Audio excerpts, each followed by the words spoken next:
ക്രിസ്തുവിലുള്ള പ്രിയപ്പെട്ട സഹോദരി സഹോദരന്മാരെ, കത്തോലിക്ക സഭ നവംബർ 22 വിശുദ്ധ സിസിലിയുടെ തിരുനാൾ ആഘോഷിക്കുന്നു. ഉത്തമ കുടുംബത്തിൽ ജനിച്ച റോമക്കാരിയായ സിസിലി നിത്യകന്യാത്വം നേർന്നു. വലേരിയൻ എന്ന യുവാവിനെ വിവാഹം കഴിക്കാൻ മാതാപിതാക്കൾ നിർബന്ധിച്ചു. അവളാകട്ടെ സത്യം ഭർത്താവിനെ അറിയിച്ചു. ഇരുവരും സഹോദരങ്ങളെപ്പോലെ ജീവിച്ചു. വലേരിയനും സഹോദരൻ തിബൂത്തിയൂസും രക്തസാക്ഷികളായി. പിന്നാലെ സിസിലിയും. പുണ്യവതി വാദ്യമേളങ്ങളോടെ ദൈവസ്തുതി പാടിയിരുന്നതിനാൽ ദേവാലയ സംഗീതത്തിൻ്റെ മധ്യസ്ഥയായി വണങ്ങപ്പെടുന്നു. ലേഖനം.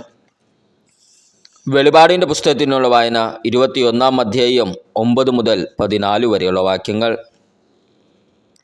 അവസാനത്തെ 7 മഹാമാരികൾ നിറഞ്ഞ 7 പാത്രങ്ങൾ പിടിച്ചിരുന്ന 7 ദൂതന്മാരിൽ ഒരുവൻ വന്ന് എന്നോട് പറഞ്ഞു, വരൂ, കുഞ്ഞാടിൻ്റെ മണവാട്ടിയെ നിനക്ക് ഞാൻ കാണിച്ചു തരാം. അനന്തരം അവൻ ഉയരമുള്ള വലിയ ഒരു മലയിലേക്ക് ആത്മാവിൽ എന്നെ കൊണ്ടുപോയി. സ്വർഗത്തിൽ നിന്ന് ദൈവസന്നിധിയിൽ നിന്ന് ഇറങ്ങി വരുന്ന വിശുദ്ധ നഗരിയായ ജെറുസലേമിനെ എനിക്ക് കാണിച്ചു തന്നു. അതിന് ദൈവത്തിൻ്റെ തേജസ് ഉണ്ടായിരുന്നു.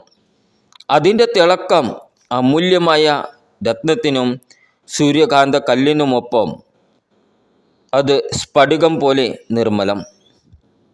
അതിന് ബൃഹത്തും ഉന്നതവുമായ മതിലും 12 കവാടങ്ങളും ഉണ്ടായിരുന്നു. ആ കവാടങ്ങളിൽ 12 ദൂതന്മാർ. കവാടങ്ങളിൽ ഇസ്രായേൽ മക്കളുടെ 12 ഗോത്രങ്ങളുടെ പേരുകൾ എഴുതപ്പെട്ടിരിക്കുന്നു. കിഴക്ക് 3 കവാടങ്ങൾ, വടക്ക് 3 കവാടങ്ങൾ, തെക്ക് 3 കവാടങ്ങൾ, പടിഞ്ഞാറ് 3 കവാടങ്ങൾ. നഗരത്തിൻ്റെ മതിലിന് 12 അടിസ്ഥാനങ്ങളുണ്ടായിരുന്നു. അവയിന്മേൽ കുഞ്ഞാടിൻ്റെ 12 അപ്പസ്തോലന്മാരുടെ പേരുകളും. നമ്മുടെ കർത്താവായ ഈശോമിശിഹായ്ക്ക് സ്തുതി. ഇന്നത്തെ ദൈവവചനം വിശുദ്ധ ലൂക്കാ എഴുതിയ സുവിശേഷം 9 അധ്യായം 10 മുതൽ 17 വരെയുള്ള വാക്യങ്ങൾ.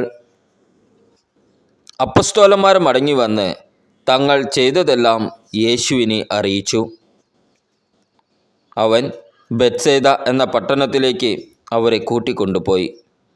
ഇതറിഞ്ഞ് ജനങ്ങൾ യേശുവിൻ്റെ പിന്നാലെ ചെന്നു. അവൻ അവരെ സ്വീകരിച്ച് ദൈവരാജ്യത്തെപ്പറ്റി അവരോട് പ്രസംഗിക്കുകയും രോഗശാന്തി ആവശ്യമായിരുന്നവരെ സുഖപ്പെടുത്തുകയും ചെയ്തു. പകൽ അസ്തമിച്ച് തുടങ്ങിയപ്പോൾ 12 പേരും അടുത്തു വന്ന് അവനോട് പറഞ്ഞു, നാം വിജന പ്രദേശത്തായതുകൊണ്ട് ഗ്രാമങ്ങളിലും നാട്ടിൻപുറങ്ങളിലും പോയി താമസിക്കുന്നതും ഭക്ഷണ സാധനങ്ങൾ വാങ്ങുന്നതിനും ജനങ്ങളെ പറഞ്ഞയക്കുക. അവൻ പ്രതിവചിച്ചു, നിങ്ങൾ അവർക്ക് ഭക്ഷണം കൊടുക്കുവിൻ. അവർ പറഞ്ഞു, ഞങ്ങളുടെ പക്കൽ 5 അപ്പവും 2 മത്സ്യവും മാത്രമേയുള്ളൂ. ഈ ജനങ്ങൾക്കെല്ലാവർക്കും ഭക്ഷണം നൽകണമെങ്കിൽ ഞങ്ങൾ പോയി വാങ്ങിക്കൊണ്ടുവരണം. അവിടെ ഏകദേശം 5000 പുരുഷന്മാർ ഉണ്ടായിരുന്നു.